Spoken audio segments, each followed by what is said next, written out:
So, gentlemen, America's Got Talent, congratulations to making it to the next round. Tell me a little bit about how you got together and why you decided to do the show. Thanks. Yeah, thank you so much for having us. We're all just kind of a bunch of singers. We were all at one point in this group that's on Cape Cod called Hyena Sound, and that's like a summer group. And we all did that, but never together at the same time. So we all knew of each other. And then me and Jim obviously met in college, and then Brendan. Yeah, Brendan basically, has a good little story part. yeah, so basically I had seen videos of the two of them performing in that same group and in various other mediums.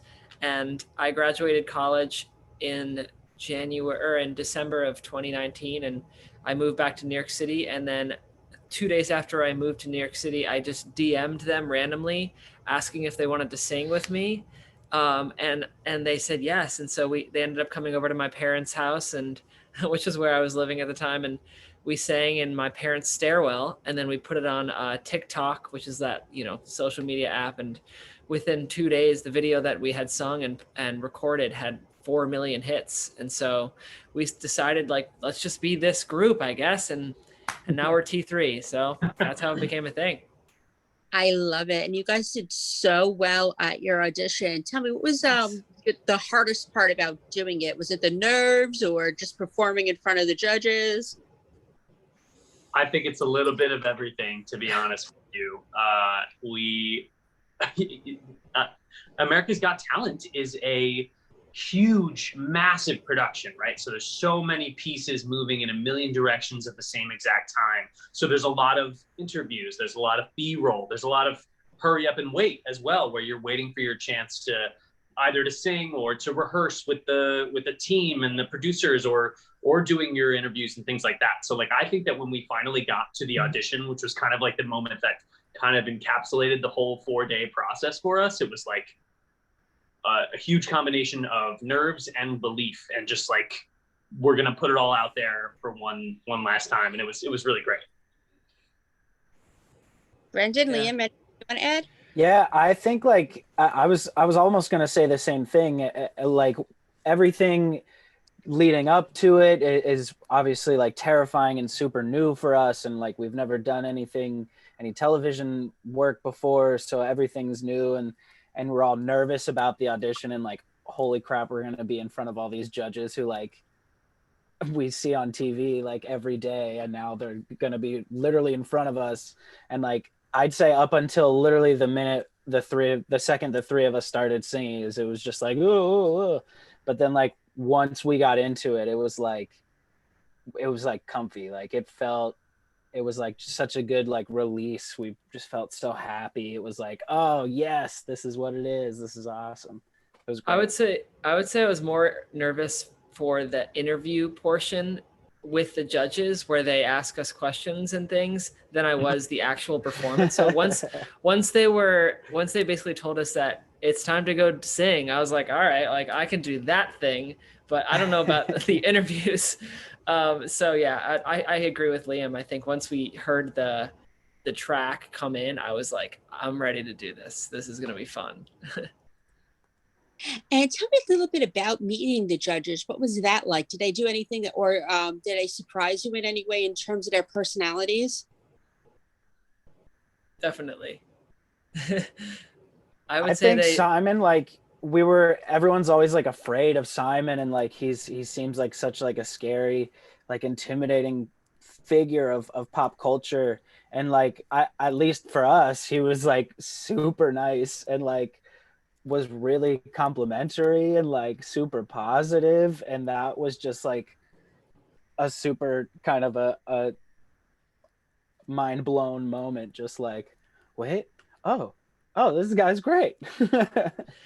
Yeah, I actually agree. I agree with that. I feel like sometimes the way the show's edited, it makes it seem sometimes that the judges are not warm to the audition people, and I felt like actually quite a lot of warmth from there. All three of us are theater actors, and we've all been in auditioning before, and so we're kind of used to, you know, people who are auditioning us that have been sitting down watching auditions for hours on end. So we're not, you know, we're not exactly expecting everyone to be super warm, but I thought the judges were super warm to us when we walked on stage, and even when we were talking to them, and it just felt like I felt very comfortable, and they wanted us to succeed. It didn't feel like they wanted us to, you know, fall on our face at all, which was good. Yeah, they were like real people. It was like rad. These are like actual cool human beings. It was nice.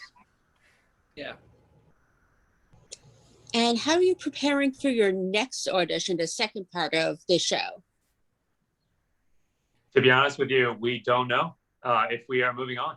I know that we had a great audition and we're super excited about that, but now we will advance to the Judge Cuts episode. And once they decide our fate, if you will, for the remainder of America's Got Talent, we will know if we are going back for the live shows in August. So we're just kind of waiting right now. It's an exciting and nerve-wracking time at the moment. Yep. And if you could pick a song to sing at the live shows, which song would you want to pick? I have no idea. It's interesting, and because I hope you guys have an answer, but that's how I feel. We have been singing as a group since late January of 2020, and we've made a cover of a different song every single week since then. So my math's not good, but we got to be close to like 80 songs at this point. And so while we have a million options, I also feel like we have none, because I don't know what. It's just, these conversations are exciting and nerve-wracking as well. Yeah, I would agree with Jim. I honestly, I have a bunch of ideas floating around my brain of what I feel like we do well singing, but I really think it just all depends on, you know, kind of what we're feeling.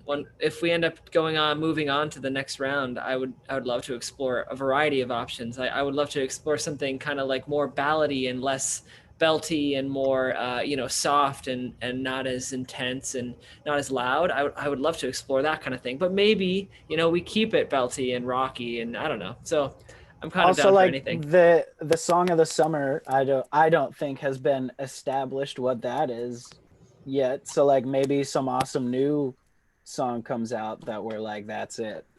Yeah, maybe cool. if Silk Sonic ever gives us some new music, more than just that song. But it's nice to have options anyway. Very nice. And who are some of your musical inspirations? Who wants to go first? I think, yeah, we definitely all have our own answers to this. My kind of love for music started from piano rock artists. I love Billy Joel. I love Ben Folds, Sarah Bareilles. I play the piano, so that's kind of the foundation of like where my interests lie. And I think I kind of always have that in the back of my head when experiencing other genres. So that would be my foundation for sure. I definitely grew up on a lot of classic rock and roll. So, I mean, I like a variety of different types of music, but I would say a lot of it derives from, you know, the Beatles and the Rolling Stones and David Bowie and I'm trying to think of some other. I love Radiohead. Yeah, I have a very large realm of music that I like. But in terms of what I think T3. We've talked about like kind of goes the vibe we're going for. We've talked about Third Story before. We've talked about I'm trying to think of other like harmony trios. What do you guys think? Any others? Beach Boys, that's mine. Beach Boy harmonies. But there's also like for us, there's a lot of Broadway influence in everything that we do, because we are all theater actors. So that's obviously going to be part of the vocal strategy for us all the time. In terms of my like personal influences, I've always loved pop punk when I was younger. That's kind of my jam. I never really grew out of it.